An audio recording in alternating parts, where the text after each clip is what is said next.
अस्सलाम वालेकुम।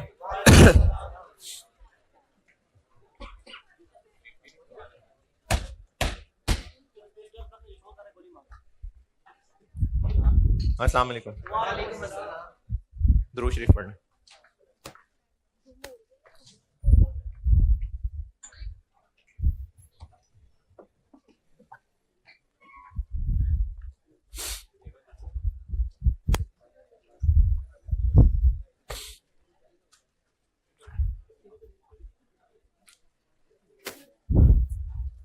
कल सवाल मैंने बोर्ड पे किया था, उसके लिए कंक्लूडिंग बातें दोबारा बताता हूं। कल जो सवाल बोर्ड पे किया था,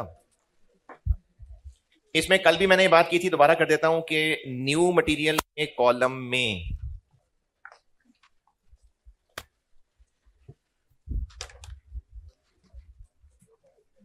P1 न्यू मटेरियल और कन्वर्जन FIFO था। तो ओपनिंग की लाइन, स्टार्टेड कंप्लीटेड की लाइन, वो जो कल बोर्ड पे किया था उसकी बात कर रहा हूं, क्लोजिंग की लाइन और AL की लाइन। इसमें एक कंफ्यूजिंग चीज ये होती है, केस 3 का फर्क केस 2 से कैसे पहचानेंगे? न्यू मटेरियल की कॉस्ट दी होगी, उसके कोई यूनिट्स नहीं होंगे, तो केस 3 है। इक्विवेलेंट प्रोडक्शन बनाते हुए हो सकता है कल भी कुछ लोगों को कंफ्यूजन हो और मैंने कहा था तो ना सुना हो, इसलिए दोबारा बता रहा हूं। इसमें कंफ्यूजिंग बात ये लगती है बच्चों को कि स्टार्टेड एंड कंप्लीटेड हम यहां क्यों लिख रहे हैं। न्यू मटेरियल का कॉलम हम यूनिट्स के लिए क्यों बना रहे हैं, जबकि न्यू मटेरियल के तो यूनिट्स ही नहीं थे। तो ये जो कॉलम है ना, ये यूनिट्स नहीं है, यूनिट्स ये हैं। इन यूनिट्स पे ये कॉस्ट लगी हुई है, ये बात हो रही है। तो न्यू मटेरियल के यूनिट्स आए या नहीं आए, न्यू मटेरियल कॉस्ट तो लगी है ना, इसलिए कॉस्ट पर यूनिट इन 3 नामों से कैलकुलेट होगी। और इन 3 नामों से जब कॉस्ट कैलकुलेट हो रही है तो इन तीनों का फिर डिनोमिनेटर है। तो न्यू मटेरियल के कॉलम में यूनिट्स लिखने से घबराहट इसलिए हो रही होती है कि इसके तो यूनिट्स ही नहीं आए। तो ये यूनिट्स के कॉलम नहीं है बेटे, स्टार्टेड एंड कंप्लीटेड के इतने यूनिट्स पे ये खर्चा भी लगा हुआ है, ये खर्चा भी लगा हुआ है, ये खर्चा भी लगा हुआ है। तो इसलिए एक तो ये कंफ्यूजिंग बात होती है, तो वो दोहराई है। अभी भी किसी को एतराज है? दूसरी बात, जो मैंने सवाल कल सॉल्व कर दिया था, तो इसका कंक्लूजन दोबारा बताता हूं। इसको केस 2 से अलग इसलिए रखा है कि केस 2 में ये जानना जरूरी होता है कि जो लॉस हुआ है वो फीका दूध ही था या फ्लेवर्ड मिल्क था। यहां पर यह जानना जरूरी नहीं है। यहां पर जो लॉस हुआ है, दोबारा बताता हूं, जब हम केस 2 पढ़ रहे थे, केस 2, तो उसमें ना AL AG के यूनिट्स बिफोर न्यू मटेरियल है या आफ्टर न्यू मटेरियल है, सबसे बात कर रहा हूं, बिफोर न्यू मटेरियल है या आफ्टर न्यू मटेरियल है, ये जानना क्यों जरूरी था? ये इसलिए जरूरी था कि मिल्क 80 रुपए किलो था, लेकिन जब प्रोडक्ट की कॉस्ट निकालते थे तो उसमें मिल्क 60 रह जाता था। और ये क्यों था ऐसा? क्योंकि इसमें एक और फिजिकल चीज मिल जाती थी, तो अब वो प्रोडक्ट के 1 किलो में इतने रुपए दूध रह जाता था। तो इसलिए हमें जानना जरूरी था कि अगर तो लॉस नए मटेरियल आने के बाद हुआ है तो फिर वो इसमें से 1 किलो है, और अगर नए मटेरियल से पहले हुआ है तो फिर वो इसमें से 1 किलो है। इसलिए फर्क जानना जरूरी था। उस फर्क को फिर कैटर कैसे किया? उसको ऐसे कैटर किया कि अगर लॉस नए मटेरियल के बाद था तो हमने अपनी मेन कैलकुलेशंस में AL के यूनिट्स को यहां रखा, क्योंकि ये हमारी मेन कैलकुलेशंस AL यूनिट्स पे भी अप्लाई होनी थी। जो हम लोग अपनी मेन कैलकुलेशन करते हैं EP, कॉस्ट पर यूनिट, फिर उन्हीं सब रेट्स को स्टेटमेंट ऑफ इवैल्यूएशन में यूज करते हैं। अगर लॉस नए मटेरियल के बाद हुआ होता तो वो भी इसी का 1 किलो होता। यानी हम अपनी मेन कैलकुलेशंस को कंप्लीटेड यूनिट्स के लिए भी यूज कर रहे होते और AL यूनिट्स के लिए भी यूज कर रहे होते। तो यहां पर इसके यूनिट्स लिखने ही लिखने और यहां पर भी लिखने ही लिखने। क्यों? क्योंकि AL के यूनिट्स पे मिल्क भी लगा हुआ है, फ्लेवर भी लगे हुए हैं। लेकिन जब लॉस नए मटेरियल से पहले हुआ था, तो वो एएल के जो लॉस था वो ये नहीं, ये था। तो हमने अपनी मेन कैलकुलेशंस को एएल के यूनिट्स यार इधर आ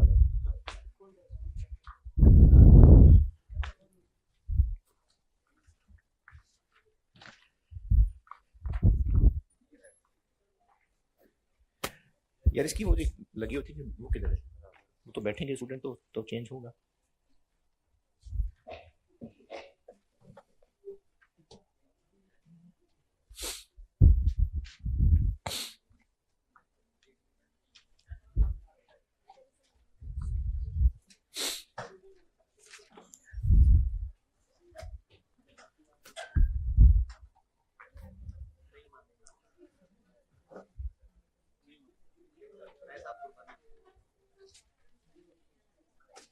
जी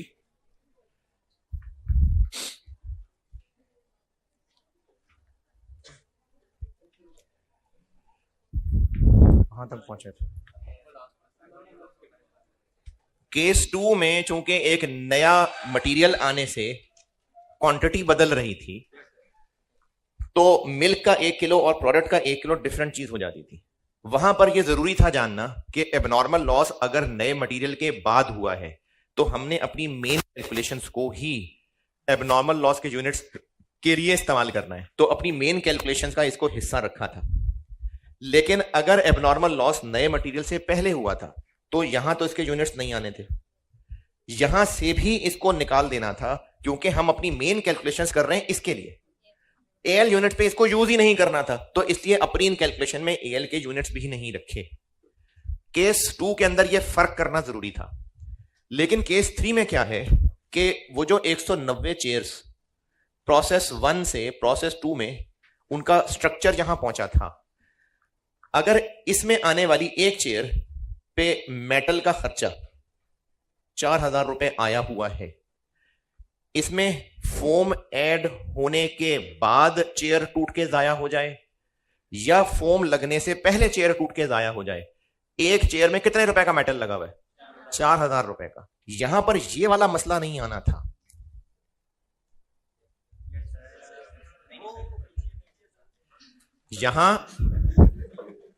यहां प्रोडक्ट ही के यूनिट्स हैं, फोम और कपड़ा लग जाने से पर चेयर ये मेटल की फिगर बदल जाएगी।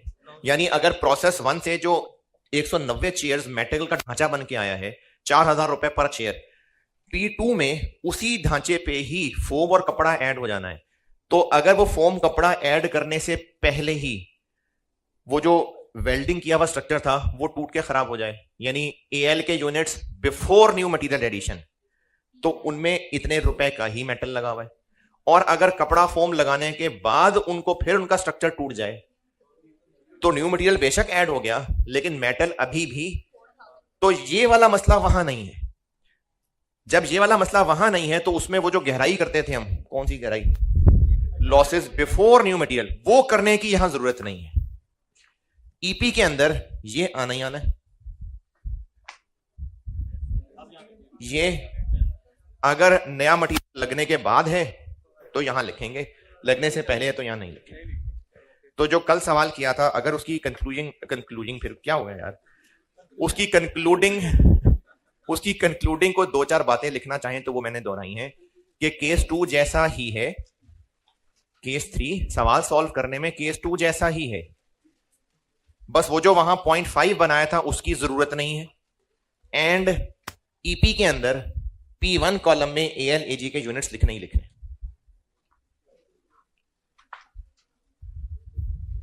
दोबारा बता रहा हूं, केस 3 का सवाल सॉल्व करने में सारा केस 2 जैसा ही है, लेकिन वो जो वहां 0.5 और उसका एक फार्मूला बनाया था उस कहानी की जरूरत नहीं है। वो कहानी क्या थी, उसमें हम एएल के अलग से कॉस्टिंग करने लग गए थे, उस सब की जरूरत नहीं है। एंड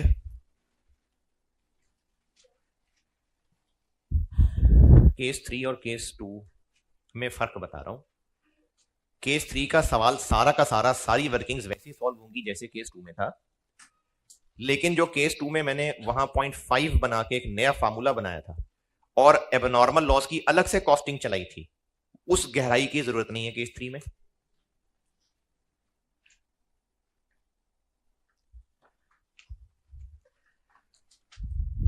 ईपी में जो 0.5 बनाया था और कॉस्ट पर यूनिट की टिप्स में जो 0.2 बनाया था, इन दोनों की केस 3 में जरूरत नहीं है। जो मैंने इक्विवेलेंट प्रोडक्शन के टिप्स लिखवाई थी उनमें 0.5 और कॉस्ट पर यूनिट की टिप्स में 0.2, ये दोनों साथ मिलाए थे, इन दोनों की इस केस 3 में जरूरत नहीं है। इसलिए ईपी की वर्किंग में एएलएजी के यूनिट्स P1 में आने आने, और न्यू मटेरियल इन पे लग गया है तो आएंगे, नहीं लगा तो नहीं आएंगे।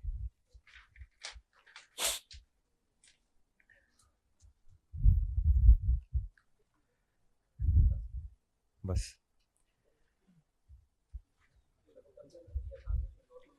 जी जी मैं बताता हूं।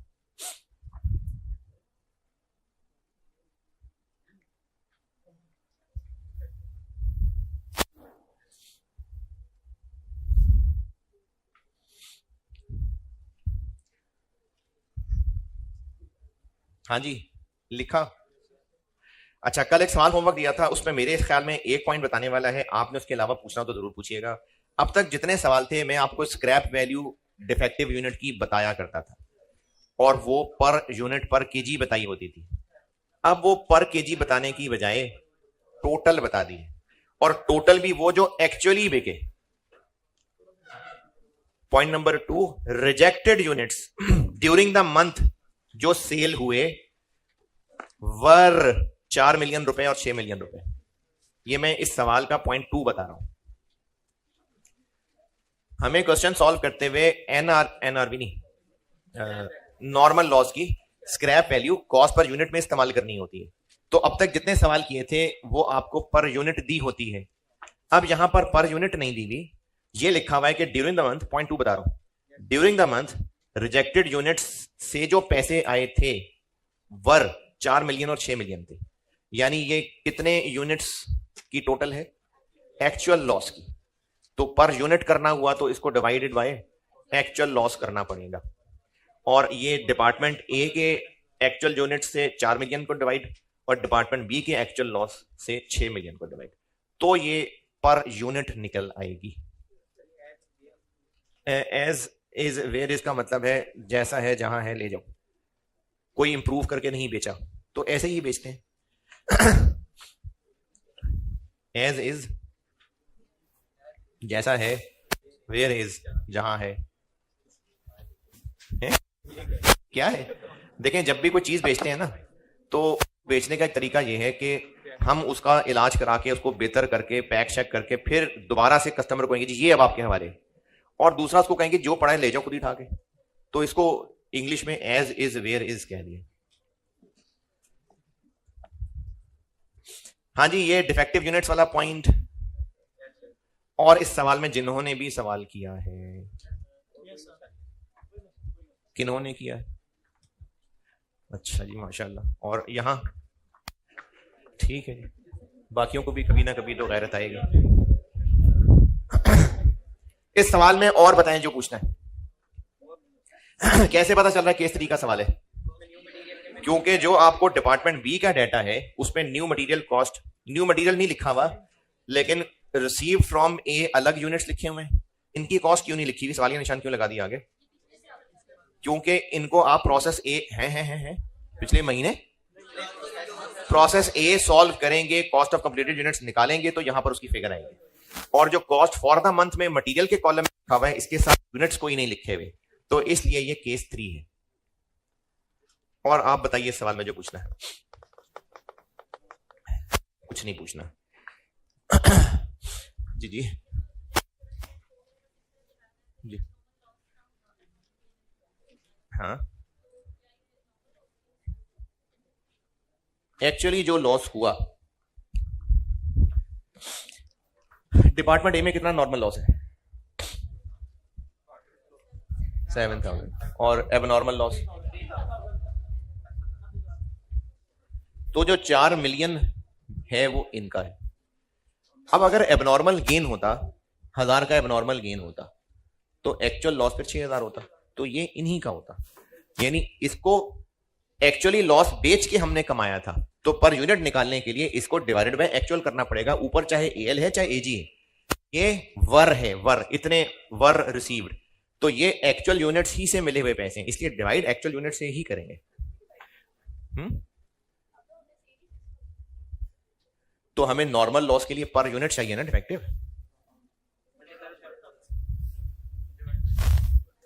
हम देखना चाह रहे हैं कि एक यूनिट की डिफेक्टिव जो यूनिट है उसकी स्क्रैप वैल्यू क्या है।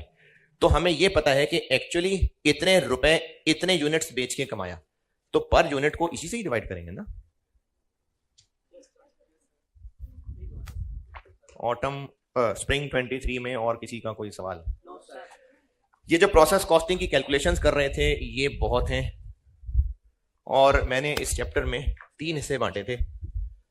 तो दूसरा हिस्सा चूंकि अभी शाम में उसकी मेहनत चल रही है, तो मैं पहले तीसरा हिस्सा करा रहा हूं है जी। जी जिन्होंने आना है शाम को तो इंशाल्लाह आज वो खत्म है। अच्छा, जो लोग भी पिछले वीक में वो उन सेशंस का पार्ट थे, आज है मेरे ख्याल में कोई मैसेज आया होगा ग्रुप में, है जी। क्या खत्म? कॉस्ट की मिड टर्म से पहले तो बस आज ही करूंगा, उसके बाद तो रोजाना ही होगी।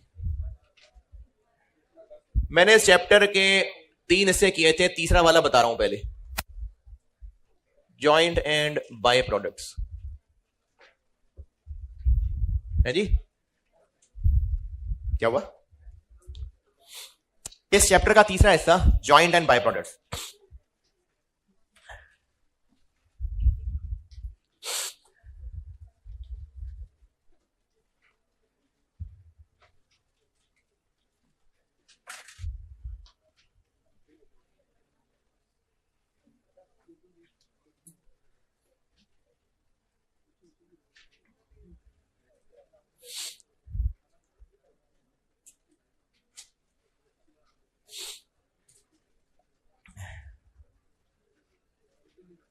अच्छा, इनमें से ना पहले मैं जॉइंट प्रोडक्ट्स करा रहा हूं, बाय उसके बाद। पहले जॉइंट प्रोडक्ट्स करते हैं। जॉइंट प्रोडक्ट्स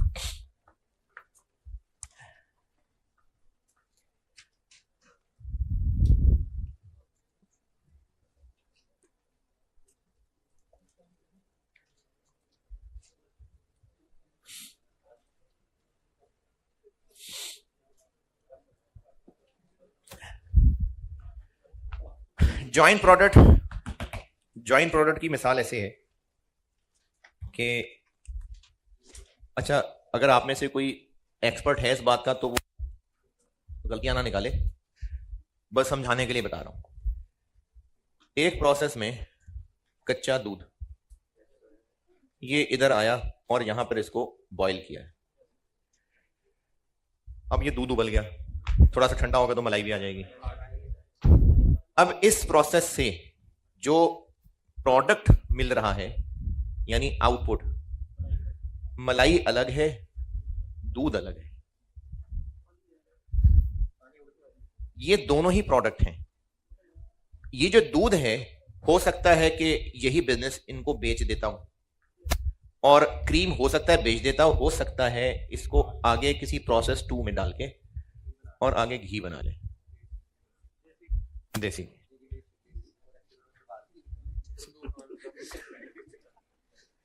तो प्रोसेस 1 का आउटपुट 2 अलग अलग तरह के प्रोडक्ट हैं।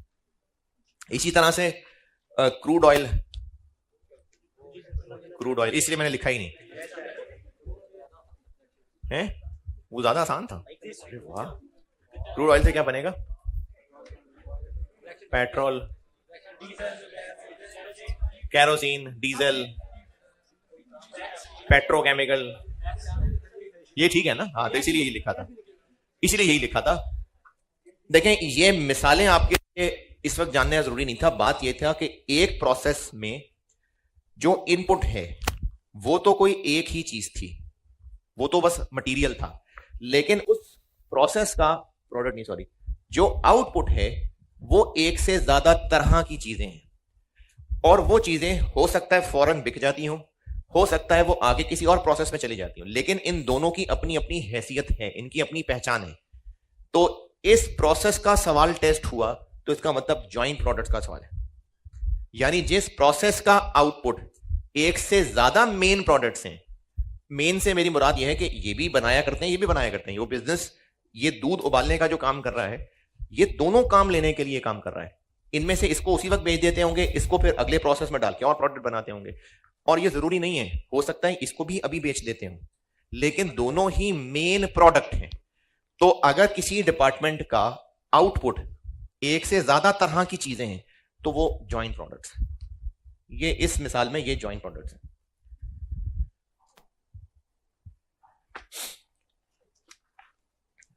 अगर ये दोनों अलग अलग हैं तो इनकी कॉस्ट भी अलग अलग पता होनी चाहिए। ये जो दूध था 2 लाख रुपए का, और इसमें कन्वर्जन कॉस्ट आई 80,000, इसकी कितनी है, इसकी कितनी है? कुछ बांटना पड़ेगा ना। और अगर अभी भी क्लोजिंग वर्क इन प्रोसेस है 500 किलो, तो ये दूध है या क्रीम है? ये जो क्लोजिंग वर्क इन प्रोसेस है वो ये है 500 किलो की, ये दोनों ही हैं। ये दोनों अलग अलग बनेंगे जब आउटपुट होगा। तो जब तक मशीन से बाहर नहीं निकला क्लोजिंग वर्क इन प्रोसेस है, ये दोनों है। इसी तरह मशीन के अंदर ही कुछ दूध सड़ के खराब हो गया, वो इनमें से क्या खराब हुआ है? दोनों ही खराब हुए हैं। यानी इन दोनों की पहचान ही कब बन रही है? जो आउटपुट है। तो जो अब तक सवाल पढ़ रहे थे सारा कुछ वही है, उससे एक स्टेप आगे चले गए। अब आउटपुट एक नहीं, एक से ज्यादा तरह की चीजें हुआ करेंगी। ये जॉइंट प्रोडक्ट का सवाल है।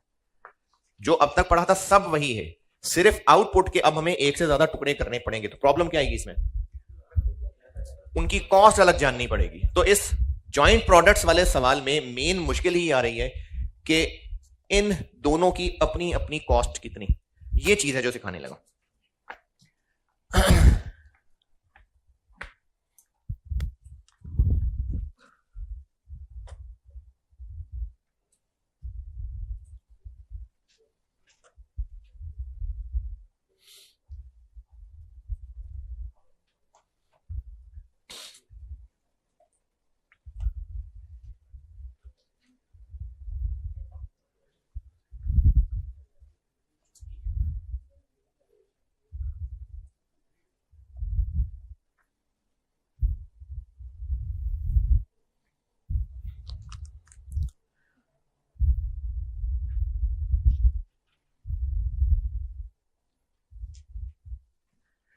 कॉस्ट ऑफ कंप्लीटेड यूनिट्स जो अभी तक पड़ा है, यानी अगर ये प्रोसेस 1 के सवाल से ज्वाइंट प्रोडक्ट निकल रहे हैं तो प्रोसेस 1 वाले सवाल की टेस्टिंग है।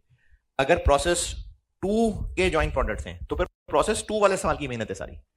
यानी जो अब तक पढ़ चुके हैं ना, चाहे प्रोसेस 1 का सवाल था चाहे प्रोसेस 2 का, उसमें जैसे कॉस्ट ऑफ कंप्लीटेड यूनिट्स निकाला करते थे वहां तक पहुंचना ही पहुंचना है, उसको तोड़ना है। क्योंकि ये जो ज्वाइंट प्रोडक्ट्स हैं वो आउटपुट ही को तोड़ा है। क्लोजिंग वर्क इन प्रोसेस ये दोनों अभी नहीं है। इस डिपार्टमेंट में कुछ लॉस हो गया, वो भी ये दोनों नहीं है। तो इन दोनों की तमीज ही कब करनी है? जब आउटपुट बनेगा। तो हमें इनकी कॉस्ट अलग अलग निकालनी पड़ेगी क्योंकि output comprises of multiple products. तो इसलिए जो आज तक सीखा था, cost of completed units will be split into cost of joint products. ये है अब जो नया काम सिखाने लगा।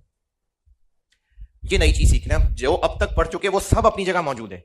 जैसे कॉस्ट ऑफ कंप्लीटेड यूनिट्स निकालते थे फिर बता रहा हूं, हो सकता है ये प्रोसेस 1 का सवाल हो सकता है प्रोसेस 2 का सवाल हो। तो कॉस्ट ऑफ कंप्लीटेड यूनिट्स के लिए सारी वही मेहनत है जो अब तक पड़ी थी। अब हमने उससे आगे चलना है। तो उस कॉस्ट ऑफ कंप्लीटेड यूनिट्स को इन में बांटना पड़ेगा। अच्छा, जब बांटना है तो किसी रेशो में बांटना होगा।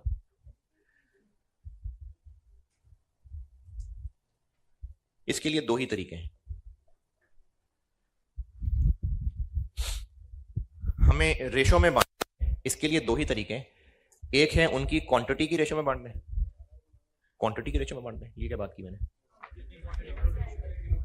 2000 किलो और 400 किलो, तो इसकी रेशो में बांट दें, ये भी तरीका है। और दूसरा तरीका है कि इनकी कोई वैल्यू की रेशो में बांट दें। वो वैल्यू की रेशो क्या होगी सिखाता हूं सवालों के साथ।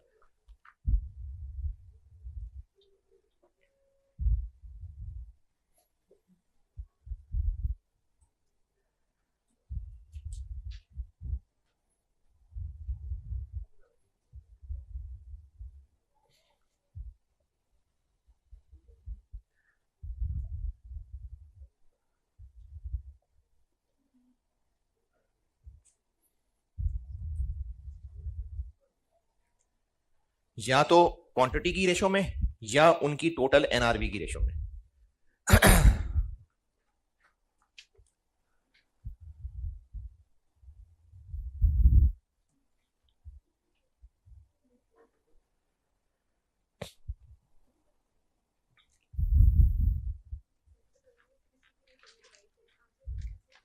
बिल्कुल भी नहीं, फर्क आएगा। सेम आंसर तब आ सकता है अगर दोनों की सेल प्राइस है या एनआरवी बराबर है, तो पर यूनिट तो सेम आ सकता है, वरना दो अलग अलग आंसर आएंगे। और इन दोनों में से अफजल तरीका यह है, अगर सवाल में इसका डाटा है तो यही तरीका लगाएंगे, अगर इसका डाटा ही नहीं है तो फिर मजबूरन वो लगाना पड़ेगा। ये मजबूरी तरीका है, तो अफजल तरीका यही है। लॉजिकल भी यही वाला है, मैं सवालों से बताता हूं। तो जॉइंट प्रोडक्ट्स में जो अब तक पढ़ा था वो सब अपनी जगह है, और अब हमने उससे आगे चल के नई चीजें सीखनी है कि कॉस्ट ऑफ कंप्लीटेड यूनिट्स को इनमें बांटना पड़ेगा, और बांटना है तो किसी रेशो में बांटना है, और रेशो ये दो होती हैं, इनमें से कोई एक। सवाल वाला बताएगा कौन सी रेशो है, अगर नहीं बताया और इसका डाटा है तो ये तरीका है, अगर इसका डाटा नहीं हुआ तो ये तरीका है।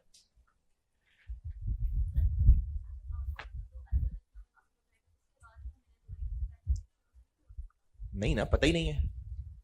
आउटपुट है तो पता है ना कि ये चीजें, अभी इस वक्त मशीन के अंदर जो कुछ भी है वो दोनों इकट्ठे हैं, जब आउट होगा तो दोनों अलग अलग हैं।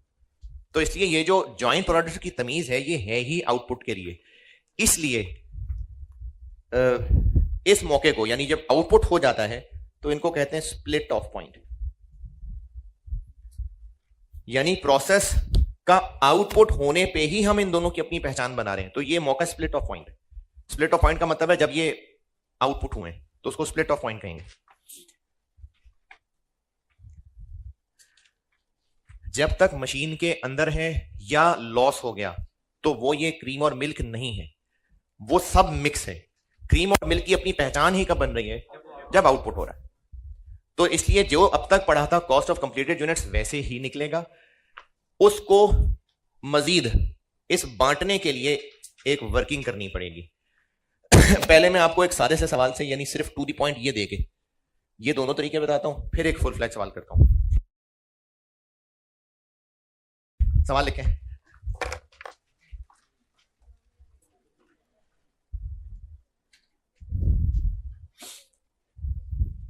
अच्छा, वो नहीं, वो फॉलोइंग इंफॉर्मेशन वगैरह नहीं, सिर्फ टू दी पॉइंट बात बता रहा हूं।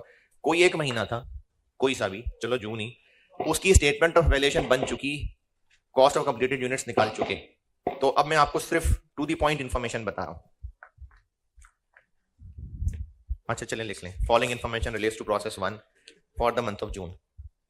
Following information relates to process 1 for the month of June. हाँ, अब उस फॉलोइंग इंफॉर्मेशन में बस दो बातें बताऊंगा। Cost of completed units, cost of completed units, यानी सवाल ना पूरा सॉल्व हो चुका, उस सवाल को सॉल्व करके कॉस्ट ऑफ कंप्लीटेड यूनिट्स निकाल ली हुई है, ये अब मैं आपको वो बता रहा हूं। वो है जी 900,000, 900,000,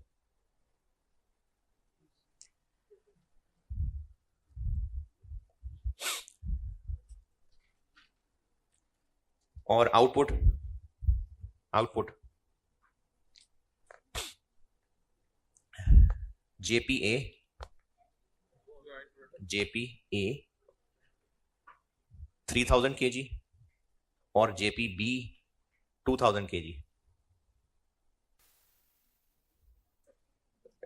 जेपी यानी जॉइंट प्रोडक्ट ए, और दूसरा है JPB.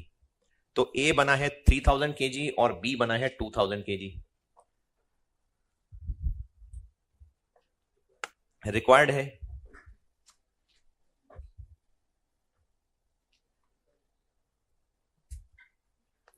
Cost per KG of each product, cost per KG of each product.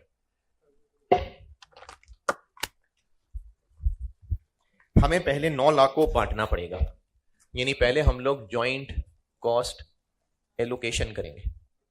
मैंने इस सवाल में कहीं आपको इनकी एनआरबी बताई नहीं, तो मजबूरन फिर यही तरीका बचा। तो 9 लाख को एलोकेट कर लेते हैं, ए के हिस्से में कितना आएगा, बी के हिस्से में कितना आएगा। 9 लाख को यूनिट्स की रेशो में बांटना है, 3000 ओवर 5000 और 9 लाख इंटू 2000 ओवर 5000, 540। तो पहले तो जॉइंट कॉस्ट को बांटना पड़ेगा। हाँ 9 लाख को बांट दिया, लेकिन मैंने पूछा पर केजी। तो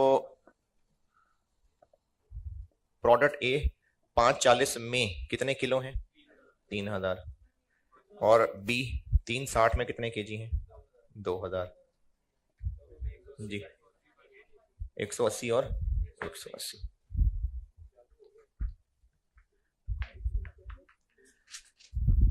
दोनों का सेम क्यों आ गया इत्तेफाक से, क्योंकि ये 180 180 क्यों आ गया।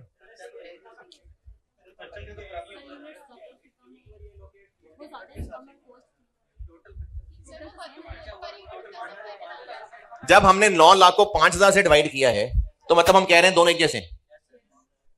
न्यूमेरिकली इसको पहले 5 से डिवाइड किया, फिर 3 से मल्टीप्लाई किया, फिर 3 से डिवाइड कर दिया, इसको 5 से डिवाइड करके 2 से मल्टीप्लाई किया, फिर 2 से डिवाइड कर दिया। तो अगर हम यूनिट्स की रेशो में बांट रहे हैं, ये कंक्लूडिंग बात लिख लें, ये आपको आगे शॉर्ट टर्म डिसीजन मेकिंग में काम आएगी। अगर है जी, अगर कॉस्ट ऑफ कंप्लीटेड यूनिट्स को बांटना है क्वांटिटी की रेशो में, तो हर जेपी की पर यूनिट कॉस्ट सेम निकलेगी। अगर cost of completed units quantity की रेशो में बांटा जाता है तो हर जेपी की पर यूनिट कॉस्ट सेम होनी है।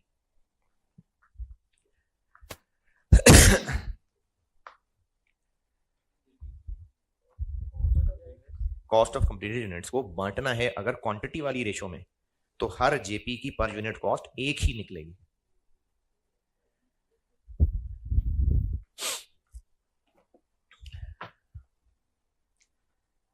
सवाल लिखें। कितना स्लो लिखते हैं यार आप लोग।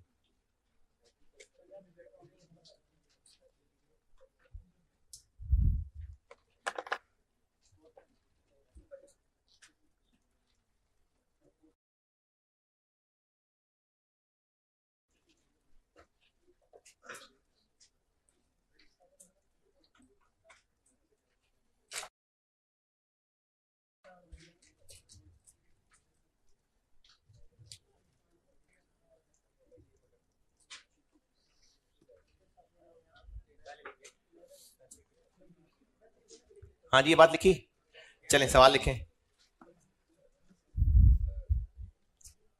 वही डाटा रिपीट कर लें, यानी कॉस्ट उतनी कर लें, यूनिट्स उतनी कर लें। कॉस्ट यूनिट्स उतनी कर लें, यानी 9 लाख और 3000 और 2000।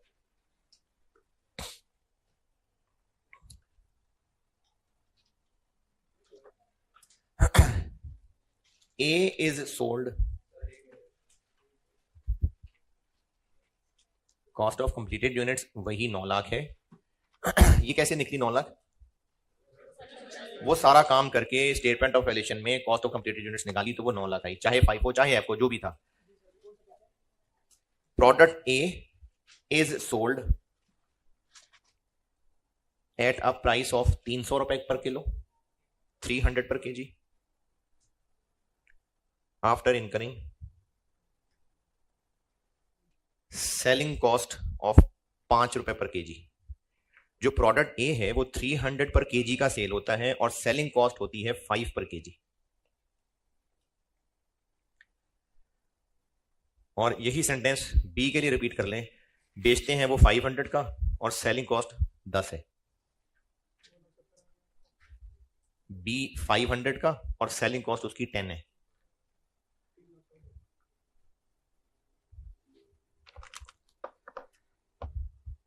सेम रिक्वायरमेंट है मुझसे।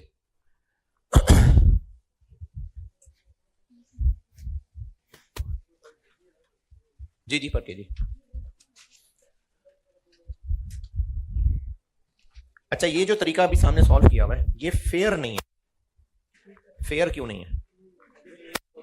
क्योंकि हमने दोनों प्रोडक्ट को पर यूनिट सेम कह दिया, जबकि हो सकता है एक ज्यादा महंगा बिकता हो तो फिर उसकी कॉस्ट भी ज्यादा होनी चाहिए। तो इसलिए ये तरीका इतना अच्छा नहीं है, मजबूरन तरीका है। ज्यादा अच्छा तरीका है कि कौन कितने पैसे कमा के देगा, उस रेशो में कॉस्ट ज्यादा बटनी चाहिए। तो दूसरा सवाल सॉल्व करने के लिए जॉइंट कॉस्ट एलोकेशन, अब मैं इसके लिए एक थोड़ी सी लंबी वर्किंग कर रहा हूं। ए और बी की टोटल एनआरवी निकालनी पड़ेगी। ए के कितने किलो हैं? वो 3000 किलो। हमें नेट कितने पैसे लाके देंगे? कितने? 885। और बी के हैं 2000 किलो, वो ला देंगे 490, 980। देखे ना, यहां पर क्या हो रहा था कि हमने हर प्रोडक्ट को एक जैसा कह दिया था। ये फेयर नहीं है। जो ज्यादा कमा के दे रहा है उसकी कॉस्ट ज्यादा होनी चाहिए। तो इसलिए इससे बेहतर तरीका है कि जो जितने पैसे कमा के देगा नेट, जितना कैश नेट ला के देगा, यानी एनआरवी, इस रेशो में बांटेंगे हम 18। तो जो कॉस्ट एलोकेट होगी वो होगी 9 लाख। 9 लाख डिवाइडेड बाय 1865 और 885। और दूसरे के हिस्से में 980, 1865। पहले का हिस्सा क्या बना? 427078 और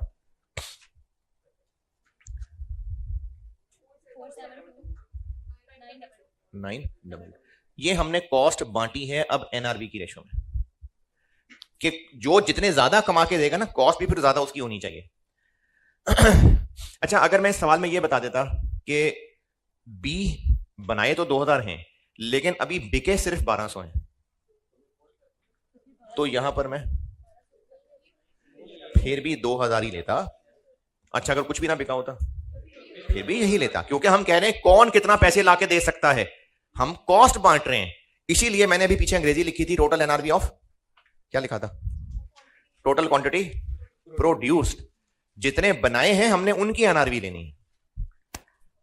अब इसको कॉस्ट पर केजी निकाल लेते हैं। तो ए के हिस्से में आएगा 427,078 डिवाइडेड बाय 3000 किलो, और बी के हिस्से में आएगा 472,922 डिवाइडेड बाय 2000 किलो, 142.36।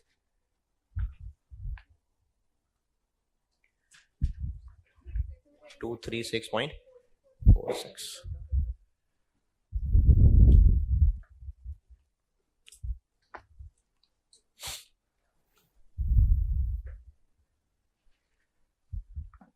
तीसरा सवाल क्या? अभी चौथा भी आना है।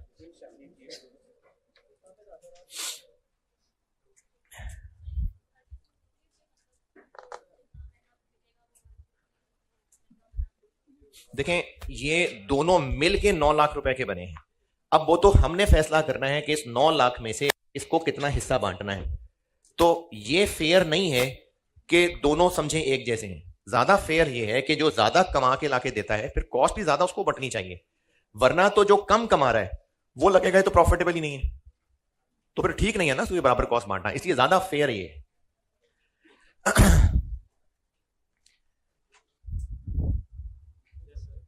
अच्छा, तीसरे सवाल में जो मैंने करवाना है वो वैसे तो आप सुस्ती के मारे जो जवाब देंगे मुझे पता है, लेकिन सही सही अगर आपको लगे तो ठीक है, हम सवाल डायरेक्टली बड़ा कर लेते हैं। अगर ये दोनों या दोनों में से कोई एक फौरन नहीं बिकता, कुछ मजीद प्रोसेस करके बिकता है, तो फिर क्या फर्क पड़ेगा सवाल में? एनआरवी 500 माइनस 10 के साथ साथ जो मजीद खर्चा होगा वो भी माइनस हो जाएगी, है ना? पक्की बात है? बस ठीक है, तीसरा सवाल हो गया। अगला सवाल लिखें। चलें, पहले आप ये बात लिख तो लें कि अगर इसने सेल होना है आफ्टर फर्दर प्रोसेसिंग, तो एनआरवी निकालने के लिए वो फर्दर प्रोसेसिंग कॉस्ट भी माइनस करनी पड़ेगी।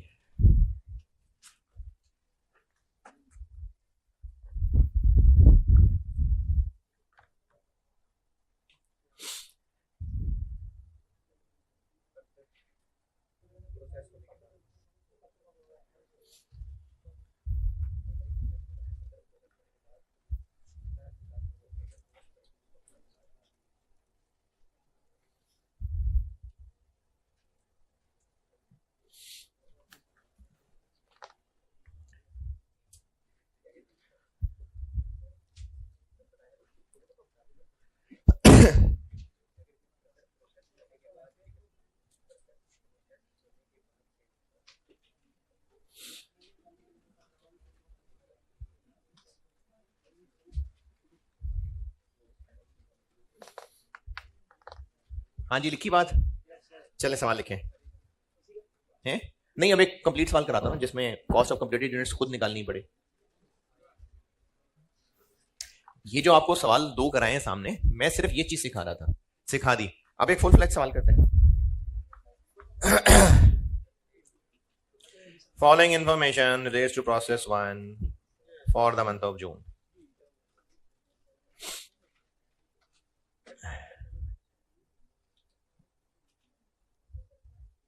जी, प्रोसेस 1।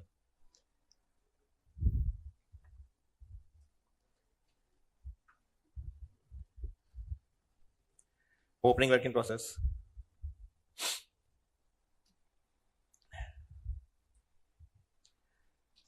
2000 units, 2000 units, 70% complete. सवाल लिखने को कहा। Opening work in process 2000 units हैं, 70% कंप्लीट हैं और इसकी कॉस्ट मटेरियल 80,000 और कन्वर्जन 120,000।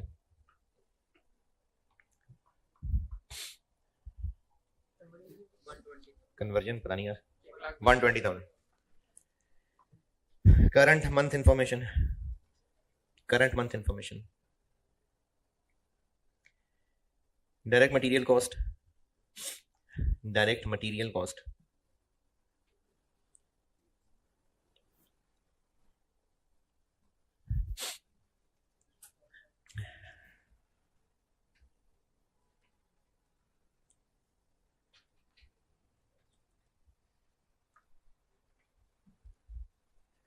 ये 10,000, 8,10,000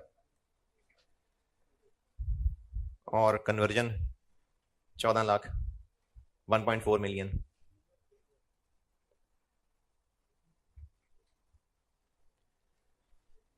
और closing work in process 1500 units, 1500 units, 25% complete.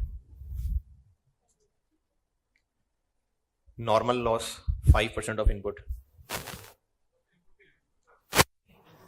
Direct material के यूनिट्स नहीं बताए मैंने, 18,000, 18,000 यूनिट्स है। Normal loss 5% of input. Actual loss 1100 units, 1100। Inspection stage 40%, inspection stage 40% है। Recovery value of defective unit 20 रुपए है। डिफेक्टिव यूनिट की रिकवरी वैल्यू 20 रुपए है। Output comprises of 60% product A and 40% product B.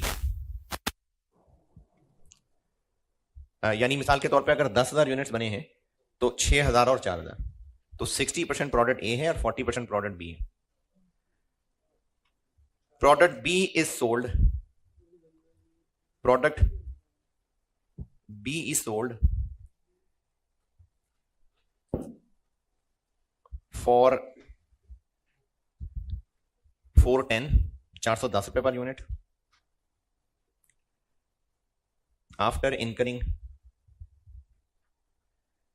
further processing cost, after incurring further processing cost of 60 per unit and selling cost of 10 रुपए per unit. Product B 410 per unit का बेचते हैं, selling cost पे 10 खर्च करके और उसको further process करते हैं। ये शायद अगले प्रोसेस में जाके फिर बिकता होगा, तो उस पे फर्दर प्रोसेसिंग पे 60 खर्च करते हैं। Product A is sold, product A is sold for 200 per unit, वो 200 पर यूनिट का बेच देते हैं बस। रिक्वायर्ड है मुझसे एफ को मेथड है जी, नहीं उसकी सेलिंग कॉस्ट नहीं है, वेटेड एवरेज मेथड है, बस मिला जुला के चलेंगे, कभी 5 हो कभी एफ को, तो एफ को मेथड है। और मुझसे रिक्वायर्ड है statement of evaluation, statement of evaluation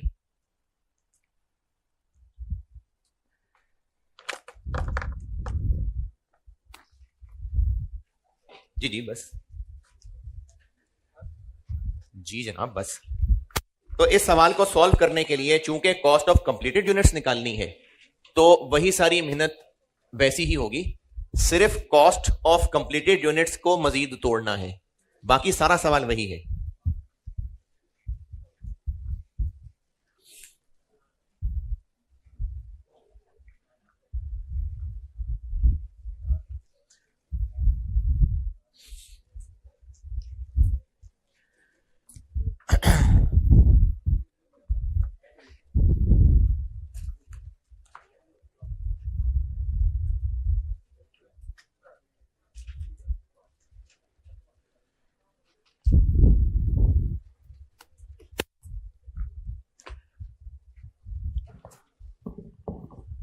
चलें आप भी करें मैं भी करता हूं, देखते हैं पहले कौन करता है।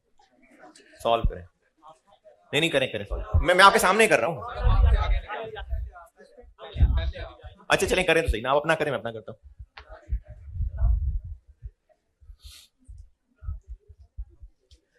इंस्पेक्शन स्टेज बताइए मैंने।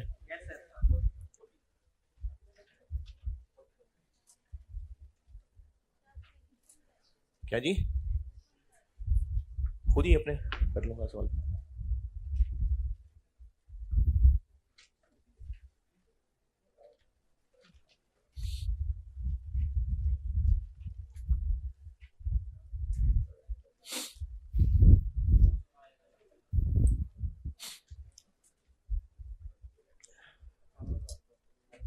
नॉर्मल लॉस निकाले ना, नॉर्मल लॉस करिए कैलकुलेट। इंस्पेक्शन स्टेज 40% है, तो ये पिछले महीने इंस्पेक्ट हो गया था इसलिए ऐड नहीं होगा, ये इंस्पेक्ट हो गया है इसलिए लेस नहीं होगा, तो पीछे रह गया सिर्फ 18,000। और एक्चुअल लॉस 1100 है, तो 200 फिर एब नॉर्मल लॉस है। क्या इंस्पेक्टेड यूनिट्स बताए मैंने, इंस्पेक्टेड यूनिट्स में इनपुट आ गया और ओपनिंग पिछले महीने इंस्पेक्ट हो गया था वो ऐड नहीं करना, क्लोजिंग इंस्पेक्ट हो गया है इसलिए लेस नहीं करना। आउटपुट क्या आ गया?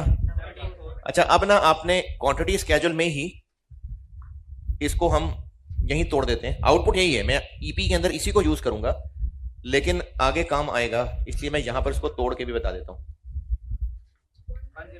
10 ये आउटपुट, ये दो हैं।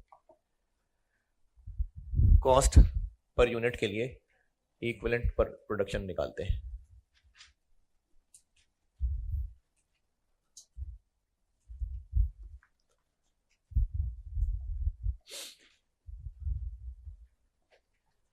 अच्छा मैंने अभी यहां वैसे ही सामने तोड़ के लिखा है वरना इसको इस्तेमाल अभी नहीं करने लगे, कॉस्ट ऑफ कंप्लीटेड यूनिट्स निकालने तक इसका कोई काम नहीं है,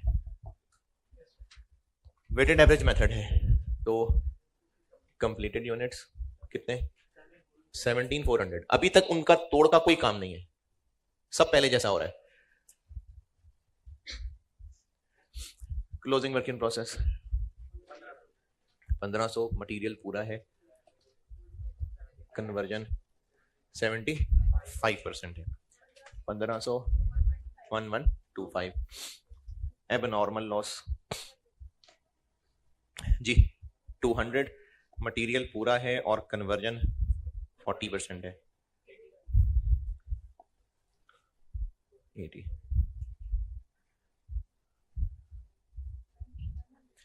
19,100 18605।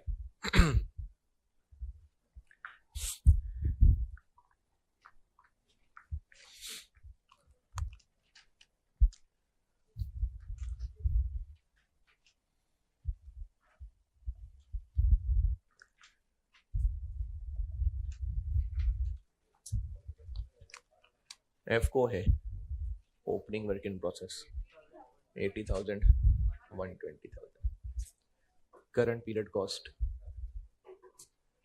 81014, नॉर्मल लॉस की रिकवरी 900 इंटू 20, 18,000, 15-20 872, और इसका डिनोमिनेटर हो गया 19,100 18605 कॉस्ट पर यूनिट बन गई 45.65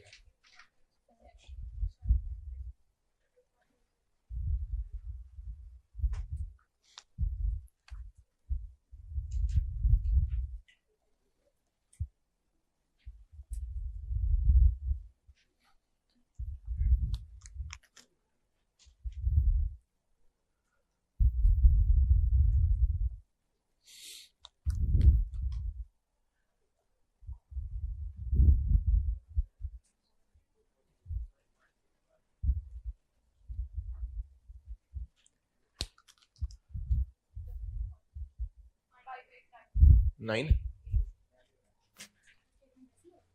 क्या इसके नीचे 3 लाइनें रख रहा हूं मैं, इसको हमने यहां एलोकेट करके दिखाना है, तो मैं ए और बी लिखूंगा अभी इधर। पहले बाकी नॉर्मल सवाल पूरा कर दूं तो ये तोड़ के दिखाता हूं फिर। Cost of closing work in process, material conversion 1500 into 45.65 और 1125 इंटू 81.7 6847 91315 नहीं 160388 cost of abnormal loss 200 into 45.65 और 80 इंटू 81.7 91306536 15। यहां तक किसी को मसला है तो उसको शर्म आनी चाहिए।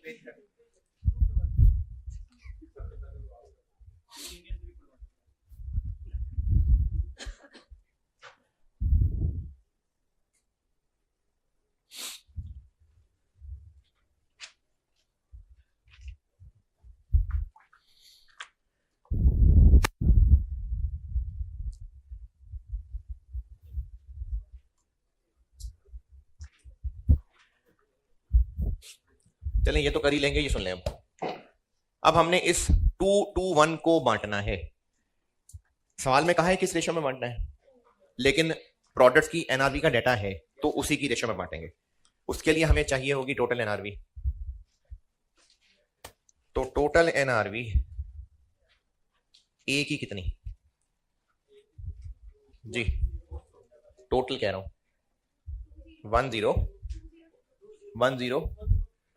10,440 इंटू 200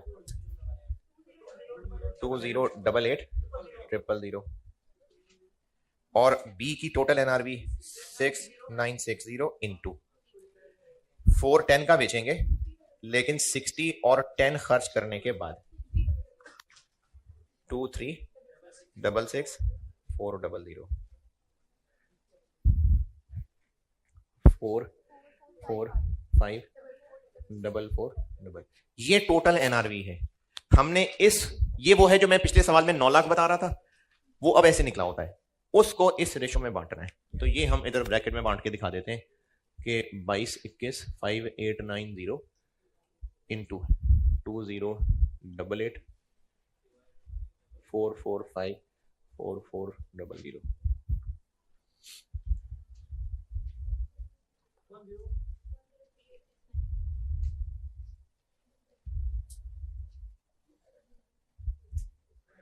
जी 1038। और अकलमंदी यह है कि इस पे टाइम जाया करने की बजाय माइनस कर दें 192। तो कॉस्ट ऑफ कंप्लीटेड यूनिट्स जैसे पहले निकालते हैं वैसे निकलेगी और उसको फिर तोड़ देंगे।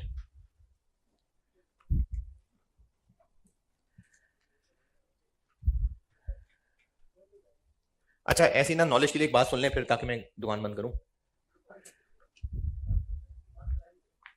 इस सवाल में रिक्वायर नहीं किया था मैंने, वैसे पूछ रहा हूं। अगर कॉस्ट पर यूनिट भी निकालते, ये नोट करना छोड़े ना, पहले मेरी बात सुन लें, कॉस्ट पर यूनिट निकालते तो ए की कितनी, दिस डिवाइडेड बाय 10440,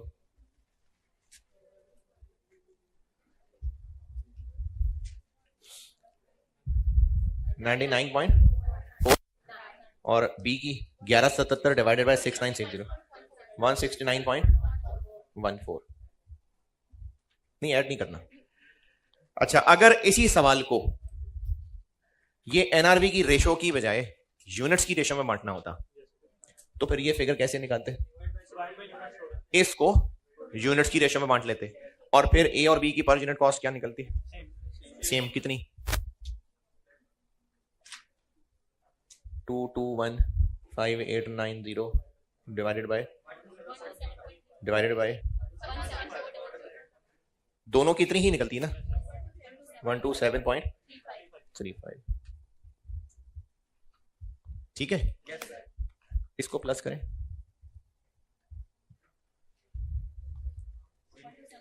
ये क्या साइंस है? ये कौन सी पर यूनिट कॉस्ट और ये क्या है?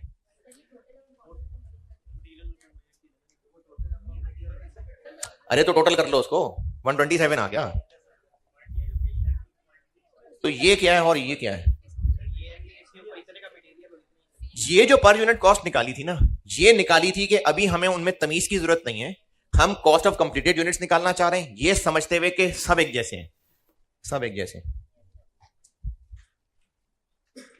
लेकिन जब हमने इसको बांट दिया और इसको रेशो में बांटा एनआरवी के हिसाब से, तो फिर सब एक जैसे तो नहीं रहे, तो फिर इसलिए 127 की जगह ये आ गया। अगर यूनिट्स की रेशो में बांटा होता तो ये 127 ही आता। एफ को मेथड है तो ये एफ को मेथड है तो ये यही आता जो ये है, क्योंकि ये किस हिसाब से निकला हुआ है कि सब एक जैसे हैं। और ये बनाना क्यों जरूरी था? ये सॉल्व करते ये फिगर निकलती तो बात आगे बढ़ती। तो ये इसलिए हमें सब एक जैसे समझ के पर यूनिट कॉस्ट निकालनी थी।